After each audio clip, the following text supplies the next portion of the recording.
Hello and welcome back to Combat X. This is your weekly conversation with some of the most interesting people in the world of boxing and mixed martial arts and more on Swerve Combat on Roku. I'm your host, Alan Dawson. I've been looking forward to speaking to today's guest for a while. As we live in the same city, for me, this is one of the most exciting fighters in the game, one who unified all of the major world championships at 130 pounds. She's her, she's the bomb. This is Combat X, Alycia Baumgardner. Welcome to the show, champ. Thanks for doing this. Yes, thank you for having me. You've had 155 amateur fights. We'll get into your debut and your journey, but it leads you to September 27th because you're fighting for the WBC Super Featherweight title against a big name, Delfine Persoon, on Brinks.TV and Fubo Sports. You've shared the ring with some of the biggest names in women's boxing, but do you think Persoon might be your toughest challenge yet? Yeah, so just to clarify, we are defending all of my titles. So all the belts would be on the line for this particular fight. Delphine's a perfect opponent. I think this is a great fight. I think this shows the type of fighter that I am, that I accept challenges no matter, what was given, the layoff and things like that. But this is a great fight. I've been well prepared. I'm still preparing for come September 27th. So again, I love this fight. Yeah, like you mentioned, this is your first fight in a little over a year. What's an acceptable return to the ring for you? Is it just the win, get back, get the rounds under your belt, put on a statement? What are you looking to accomplish next month?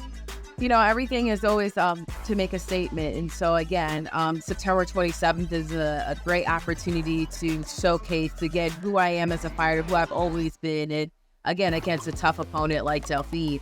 So the statement is coming. I believe it. To get to this point, your life journey, I think it kind of maybe began around when you were 8 years old. From what I was reading, you were, this is, 22 years ago, you were the only girl in a gym full of boys. What was those experiences like? And, did you feel like you had a point to prove maybe in the gym? Yeah, those experiences allowed me to grow into the woman I am today, to understand what adversity is, to understand what confidence is. And as a woman now, at the top of my game, I'm thankful for those experiences because I've been able to channel those things into my workspace. And that's boxing, what I love to do. And because I enjoy doing it, you're able to have fun with it. I think that's the best part of the boxing is that I'm enjoying what I'm doing, and I'm not only doing it to win, but I'm doing it to really show the world so much of who I am and the inspiration behind Alycia and AV the fighter, and again, just as a whole. I really think you're the full package because, you've got the looks, you've got the power, and you've got the, you're dripping in swag a lot of these times when you walk into the ring. But from what I've been reading and seeing about you, that's been a constant in your life. Were you kind of this outgoing personality even when you were 8, 9 years old? Yeah, I feel like I've been outgoing, but I think those moments, in terms of stepping out, I'm really stepping into a different space, right? Just really taking in those moments because when they're gone, they're gone. And I know that one day I'll look back on it and I'm happy that, I stood out and with my uniform and my ring walks and, conversation. So again, it's just building this story that one day I can look back and be like, I'm happy I did that. So I've saw used to be some kids made fun of you because of, the muscles that you're developing on your body. Did that impact you early on, or was there a part where you began to feel like body confident and this is who you are? Or was it hard, hearing kind of name calling or at a young age? Yeah, I would say at a young age, as a young girl, not really knowing who I was at that given time, you think of a girl, you think of pretty dresses and, the whole girl image, right? But I was just different, I was in sports like boxing and wrestling, and I had, a natural physique of muscle definition that not a lot of people saw. So it did play a part in my insecurity at one point. But then again, as I grew into this figure of an athlete, the mentality of what it is to be great and to do the inner work, I embraced it, and I embraced it more than ever as an adult to know this is who I am. I'm comfortable in my own skin. I'm able to speak about it. There's other women who look like me, and I think it's just sometimes it's not part of the norm, but I'm making it part of the norm. As a former cheerleader, have you ever thought about having cheerleaders instead of ring girls for your like main events? You know, that would be super dope. I mean, listen, I'm all for the challenge and something different, but cheerleaders, actually, I never thought about that. And do you still journal? Do you still write things down like on your day-to-day?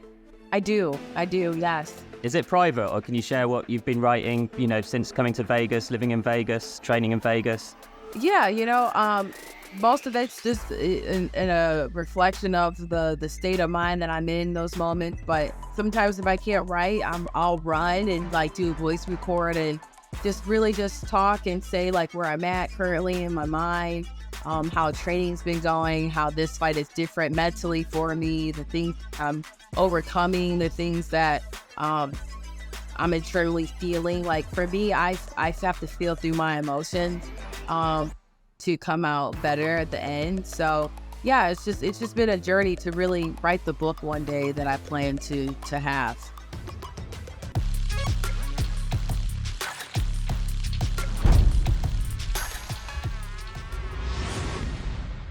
What is it about this fight that's different mentally?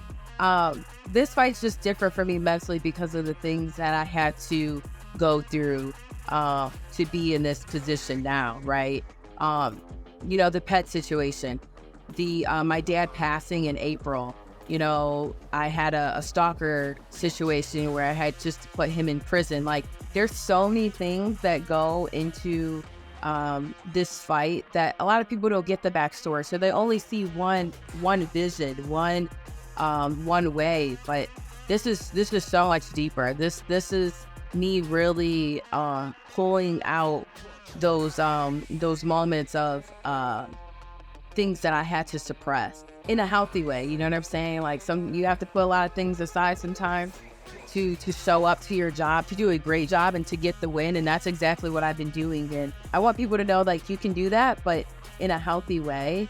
And it's been hard, it's been challenging, but again, I think that's what makes me who I am, just persevering through the outcomes of situations.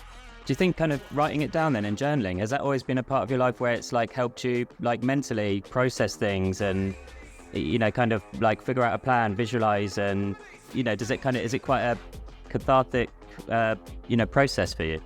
Yeah, I think again, when I write it down and I'm speaking it, it's coming to my mind and I'm able to go back again, it just shows the strength that I've been able to have. And it really just like a conversation between God and I, like, you know, my journaling is private between myself and God. And, you know, I know one day I'll share some of those pieces and things, but it's the inner work that I'm doing to be better. Like, you have to really seek within to really know who you are, what your strengths are, what your weaknesses are. And I really work on those things daily because I know what comes from that.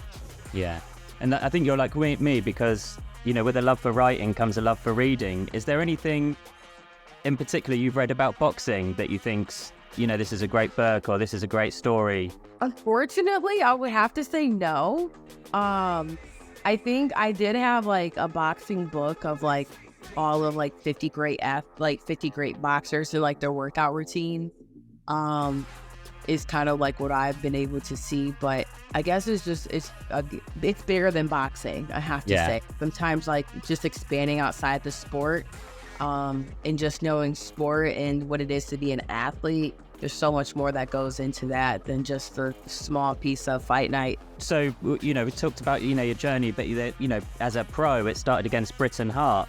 And I think sometimes with elite fighters, when you look back at who they fought as a pro, you know, the name sometimes doesn't stand out, but Britain has gone on to become, you know, the bare knuckle fighting championship strawweight champion. You know, she's had bloody wars with there's Taylor, Segala. I think she's fought like a who's who in bare knuckle. Do you still keep in contact with her or anything? Because you're both champions in different fight sports.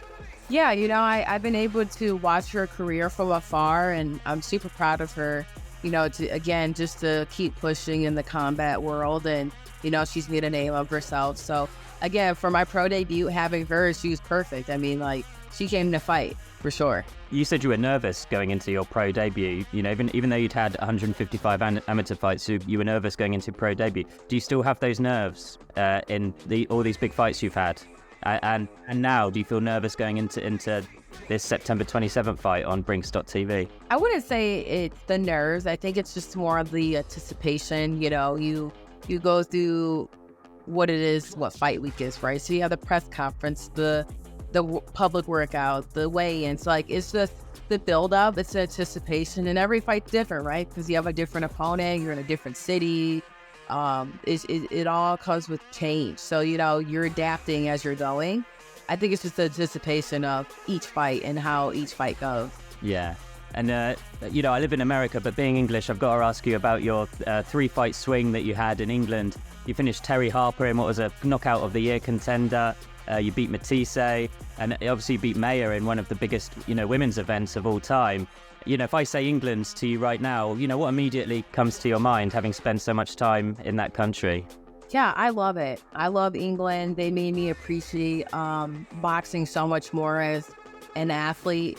Just knowing that when I went over there as the underdog against Terry Harper, they still made me feel welcome because they appreciate the sport, right? Regardless if it was 2 women fighting, they appreciate the sport. They love it. They're coming out to cheer you on. And I've gained a lot of fans over the years for all those 3 fights. And again, I just appreciate the culture of boxing in England. Do you feel like there's any cultural differences between the way boxing is kind of watched or observed or produced in Britain than it is over here in America? I would say so. There's a few differences.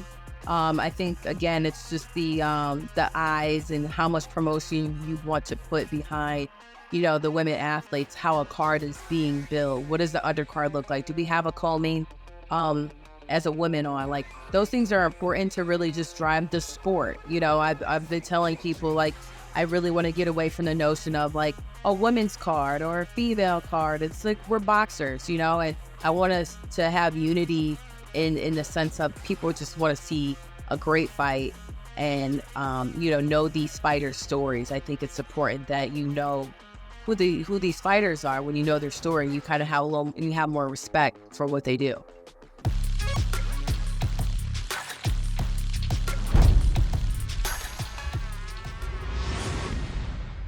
I feel like over the last 10 years, we've kind of had this boom in, you know, appreciation, I guess, in boxing for female athletes.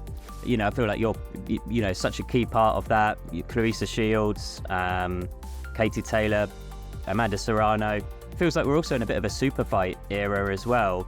You know, what's your take on Taylor and Serrano? You know, who did you have winning that first fight, and how do you see their rematch going later this year? Yeah, no, that was a great fight. Man, that just showed me the capacity of where, you know, that particular fight could go, right? And they showcased that with fight week and just the attendance of the fight. That was history, you know? So you can't tell me that's not possible with another women's card being a main event at a Madison Square Garden. Close fight. You know, I think this next fight will really show, again, like the age difference, the time difference. You know, boxing, like, is like dog years. I feel like you have one fight and then the next fight could be completely different depending on, you know, how busy you are and what your lifestyle looks like. So again, I think it's still going to be action-packed, 2 great fighters going at it again. I'm definitely looking forward to the winner of that fight. Yeah, me too. And like, you know, subject to super fights, you only need to scroll down your Instagram to see that there's one, you know, you and Claressa Shields, but like, she recently fought at the women's heavyweight division. You're at 130, so she recently weighed, I think it was 174. Can that even be possible now? There's such a big weight difference there, but you know, the 2 names that would be on that headline would be massive in and of itself. But have you 2 grown? You know, is she in a weight class now that's too high for this to happen? Yeah, absolutely. I think, you know, at this point, Claressa has no opposition to really fight. So I think moving up for her was an advantage, just to gain another title and whatnot. But, you know, the competition, the fight fans are definitely at the lower weight classes, 30, 35, 40, 47. So I'm happy we could put on some great fight. 𝐒𝐤𝐞𝐫𝐯𝐞, she's in the weight class below you. She's like, some rankings have her as #1. Yeah, do you think that could happen? I actually get that question a lot. That's a decision I would have to make if I want to actually go down to 126. One thing about me as a fighter, I make great weight and I don't like to struggle to make weight. So that would be like to really decipher on if I would move down or not. Caroline Dubois, maybe another trip back to England? Yeah, she's a great fighter. I think she needs more experience in terms of, getting on a headline card. And again, they're building her correctly, but when you're at the top of the food chain, you have to work to get there. So great fighter though. Taylor Serrano winner? Listen, both of them. I want to fight Katie and Amanda. Have you had much interactions with them? I haven't. I think they're not as vocal on like social media like that anyways, but I had made it very vocal to, Matchroom, the team's social media that I want this fight. I think after the fight with Delphine, I think a fight with King Taylor makes sense. We want to be in these super fights, moving forward. So with Katie, she's obviously already been in a Madison Square Garden headliner. You mentioned MSG earlier. That could be the one. It definitely could be. We could do it in Vegas. I think Vegas needs one of those events as well. So again, I'm all for it. I kind of have a bias towards Vegas just because I live here. So I don't know if I want to make things easier for myself just by going 10 minutes away. So on the same night Taylor fought Serrano, I think we had Lomachenko. We had one of the Lomachenko fights here. I think it was Lomachenko. So I didn't travel. If we've got a fight here, and it doesn't matter if it's Matchroom, Top Rank, PBC, UFC, I'll always probably go there and report on that. But yeah, I'd love a big women's fight in Vegas. I think that would be fantastic. I think it'd be great. I think so too. The Vegas world needs that.